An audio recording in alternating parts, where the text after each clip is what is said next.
Саламатсыңарбы балдар. Бүгүнкү Кыргызстан тарыхы боюнча онлайн сабагыбызды баштайбыз. Сабагыбыздын темасы Кыргызстан Кокон хандыгынын мезгилинде. Бул тема 10-класстар үчүн окуу китеби менен даярдалды. Теманы даярдаган Мукаш Абдыраев атындагы Атайын музыкалык мектеп-интернатынын тарых мугалими Ажибаева Нурила Эргешбаевна. 1709-1876 жылдар жашаган Кокон хандыгы азыркы Өзбекстан, Тажикстан, Кыргызстан, Казакстандын түштүк аймактарын жана Чыгыш Түркүстанды камтыган мамлекет болгон. Анын негиздөөчүсү Шахрух бий эле. Санжыра боюнча Шахрух бийди Захреддин Бабурдун урпагы деп эсептешет. Захреддин Бабур ким болгон? Ал белгилүү кол башчы жана Тимуриддердин мамлекетин түзгөн Аксак Темирдин чөбөрөсү жана Индияда улуу Моңголдор мамлекетин түзгөн хан болгон. Анын азыркы Ош шаарында Сулайман тоосунда эс алуучу жайы болгон. Кокон хандыгы тарыхта 167 жыл жашап, азыркы Өзбек, Кыргыз, Казак, Тажик, Кыпчак жана башка элдердин турмушуна чоң таасир тийгизген. Борбору Кокон шаары болгон. Азыркы мезгилде Кокон шаары Өзбекстандын территориясында бар. Акбото би 18-кылымдын ортосунда Кожентти башкаргандыгы жөнүндө тарыхый маалыматтар бар. Ал Зейнеп аттуу Шахрух бийдин кызына үйлөнгөн. Көчмөндөрдүн салты боюнча өзүнө тең ата болгон атаандашынын кызына гана үйлөнө алган. Демек Шахрух бий менен Акбото бийдин даражасы бир болгон. Кокон хандыгынын өнүгүүсүн 3 доорго бөлөбүз. Биринчи 1709-1800 жылдар Кокон мамлекетинин түптөлүшүнүн мезгили болгон. Фергана өрөөнү Кокон мамлекетине биротоло бириккен. 1800-1840 жылдар Кокон хандыгынын өнүгүшү жана гүлдөө мезгили болуп эсептелет. 1842 жана 1876 жылдар Кокон хандыгынын кулашы жана начарлашы болгон. Балдар, карагыла, бул Мин династиясынын бийлеринин, хандарынын хронологиялык тизмеси. Кокон башкаруучулары ата жагынан Тимури, ал эми эне жагынан Миндер династиясынан чыгышкан. 1800 жылдан баштап хан титулун ала баштаган. Советтик тарыхнамада Кокон хандыгы өзбектердин хандыгы деген түшүнүк калыптанган. Анткени Кокон хандыгын негиздегендер көчмөн өзбектердин Мин династиясынан чыккандар болушкан. Бул түшүнүк азыр да кеңири колдонууда. 18-кылымдын ортосунда калмактар Фергана өрөөнүнө тез кол салып турган. Так ушундай татаал шартта Кокон-Кыргыз союзу түзүлгөн. Бул күрөш аксы тарапта болуп, тышкы душмандарды өзүнүн аймактарынан сүрүп чыгарышкан. Кубат би 18-кылымдын ортосундагы Кыргыз уруу башчыларынын эң атактуусу, мыктылардын мыктысы болгон. Ал Кушчу уруусунан башка Анжан, Аксы өрөөндөгү урууларга чейин кам көрүп турган. Ал жөнүндөгү акыркы маалыматтар 1785 жылга таандык. Кубат би Кокон би Ирдана би менен мамилени үзгөндөн кийин Кашкардагы саясий окууларга активдүү катыша баштаган. Ал тургай Кашкардын убактылуу акими да болгон.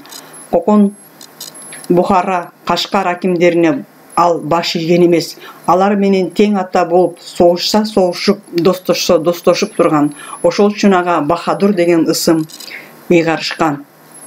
Ажиби Кыргыздын сыймыктанган инсандардын бири болгон.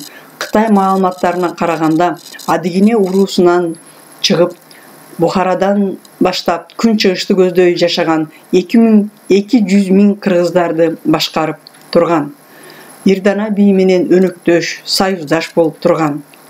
1759 жылы Ирдана менен Ажи бий биригип, Ферганага кирип келген 9 миң Кытай жазалоочуларын 7 миңин кырып салган. Мындай өнөктөштүк татаал саясий кырдаалда чоң роль ойноп, элди тышкы душмандардан сактап калган.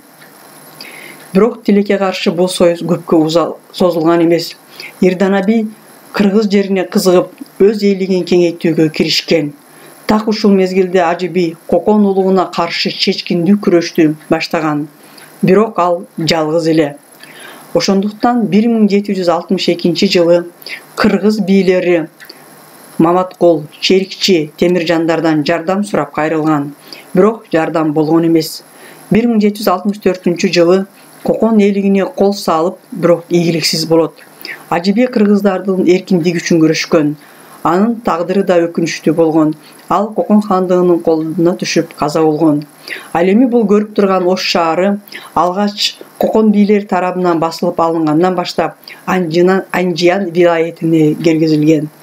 Ош шаары кийин өзүнчө Ош вилаятынын борбору болуп калган. Ош шаары Кокон хандыгындагы чоң шаарлардын бири болгон. Шаарда Албек Татканын медресеси курулган.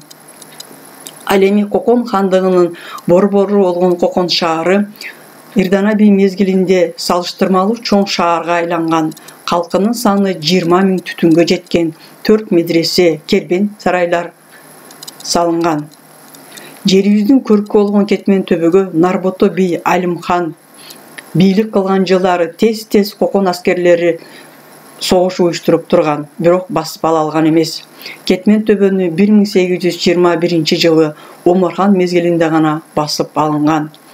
Кокон хандыгы басып алган жерлерде өз бийлигин бекемдөө үчүн чептерди курушкан. Мисалга алсак Бишкек, Токмок, Ак Суу, Чалдыбар, Карабалта, Кочкор, Жумгал, Барскон чептери болгон. Бишкек чеби кокондуктардын негизги таянычы болгон. Бул Бишкек чеби 1825 жылы курулган. Аянты 6 гектар болуп, 4 бурчтуу формада болгон. Чепти айланта терең аң казылып, суу толтурулган. Чеп курулган жерде кербендер, жолоочулар өтчү жолдун боюнда даңктуу Бишкек баатырдын күмбөзү болгон. Тайлах баатыр Теңир тоонун ичин жердеген кыргыз урууларынын баатыры болгон. Ал агасы Атантай менен бирге Кытай Кокон хандыгына каршы күрөшүп келген. 400 адамдан турган Баян Бату баштаган Кытай аскерлерин талкалаган. Ал мезгилде баатыр 26 жашта болгон. Андан кийин Кокон ханы 500 адамдан турган Арап баатырды жөнөткөн. Арап баатырды Тогустоодогу Бычан деген жерде тосуп алып, анын 400 аскерин кырып, өзү менен жекеме-жеке эриөлгө чыгып, найза сайып өлтүргөн. Ал жер азыркы күнгө чейин Араптын бели деп аталып келет. Тайлах баатыр узак жылдар бою Кокон хандыгына баш бербей, куртка чебин ээлеп, анын жортуулдарынын мизин кайтарып турган. Тайлах баатырды табып кейпин кийип, атайын келген Кокон тыңчы 42 жашында 1838 жылы ууландырып өлтүргөн. Тайлах баатырдын 220 жылдык мааракеси өлкөбүздө салтанаттуу белгилеген. Баатырдын өмүрү жөнүндө жаңы маалыматтар топтолгон. Ага карата тарых өз баасын берген. Атантай менен Тайлахка арналган күмбөз Нарын дарыясынын жээгинде, Куртка айылында кош күмбөз кылып жай казылып тургузулган. Эң өкүнүчтүүсү балдар, ал кийинчерээк каралбай калган. Бирок ошого карабастан Атантай менен Тайлах баатырга арналган бул күмбөз азыркы мезгилде адамды кубандырып реставрацияланган. Балдар, баатырларды биз эч качан унутпашыбыз керек. Алар биздин келечегибиз үчүн, мамлекетибиз үчүн күрөшүп, өз жандарын аяшкан эмес. Тайлах баатырга арналган эстелик 2003 жылы 27 октябрда Нарын шаарында орнотулган. Ошентип Тайлах баатыр өз дорунда элин коргоп, мекен үчүн жанын найза учуна кармаган арстан жүрөк баатырлардын бири болгон. Нүзүпби Аксы аймагынан чыккан көрүнүктүү мамлекеттик ишмер, аскер башчы болгон. 1841 жылы Кокон ханы Мадал хан өлтүрүлгөндөн кийин хан тактысына мураскор издей баштаган. Кыргыз Кыпчак феодалдары биригип, Алым хандын инисинин уулу таласта өсүп жоңойгон Шералны хан көтөрүүдө Нүзүптүн ролу чоң болгон. Бул окуя сүрөттө көрүнүп тургандай белгилүү жазуучубуз Төлөгөн Касымбековдун Сынган кылыч тарыхы романында берилген. Өзгөчө Шералны хан көтөрүү аземи жакшы сүрөттөлгөн. Бирок тилекке каршы Нүзүпби бийликте көп тура алган жок. Шумажал аны да алып кеткен. 1844 жылы Маргалаңдын акими болуп турганда атаандаштыгы Кыпчак уруусунан чыккан мусулман кул тарабынан өлтүрүлгөн. Бул окуяда Сынган кылыч романында көркөмдөлүп берилген. Сүрөт да ошол романдан алынган. Биз айтып жаткан окуялар өзүңөр көрүп турган Төлөгөн Касымбековдун Сынган кылыч романында көркөмдөлүп берилген. Бул роман азыркы күндө да өз актуалдуулугун жоготкон жок. Балдар, бул китепти сөзсүз окуп чыккыла, ошондо гана Кокон хандыгынын мезгилиндеги Кыргызстандын абалын көрө аласыңар. Кокон хандыгынын жылдан жылга көбөйгөн салыгы, залимдиги элдин жанына батып көтөрүлүштөргө алып келген. Бул көтөрүлүштөрдүн эң чоңу 1845 жылы Ошто болгон. Бул көтөрүлүштү басуу үчүн мусулман кул миңдеген кокон аскерлери менен келип, көтөрүлүштү аюусуздук менен баскан. Эл канга боелгон. Андан пайдаланган сарай кутумчулары Шералыны тактан кулаткан. Аны уккан мусулман кул Коконго шашылыш келип, 11 күн гана такка отурган Муратты өлтүрүп, Шералынын жашы жете элек 13 жашар баласы Кудаярды хан көтөргөн. Кийин кызына үйлөндүрүп, өз таасирин сактаган. Бирок Кудаяр хан баралына келгенде кайнатасына каршы күрөшүп, бийликти алууга аракет кылган. 1850-жылы ал Ташкент бегинен жардам сурап кайрылган. Ал жиберген аскерлери жеңилип, Кудаяр туткунга түшкөн. Экинчи жолу чечүүчү саллашуу 1852 жылы 8 октябрда Былкылдама деген жерде беттешип, мусулман кулдун күчү жеңилген, өзү дарга асылган. Ал менен бирге Кыпчак эли кыдырата кырып, элди канга бойгон. Ошентип кыпчактардын таасири жоголгон. Балдар, Алымбек Татканы кимдер гана билбейт. Алымбек Татка кыргыз элинин сыймыктанган кол башчыларынын, жол башчыларынын бири болгон. Ал Кокон хандыгындагы окуяларга активдүү катышкан. Шералыны, Малла ханды хан көтөрүүдө анын ролу аябай чоң болгон. Кокон хандыгы бара-бара начарлап, элди көтөрүштөр көбөйгөн. 1873-76 жылдары чыккан Искак Болоткандын көтөрүлүшү Кокон хандыгын биротоло алсыратып кулаткан.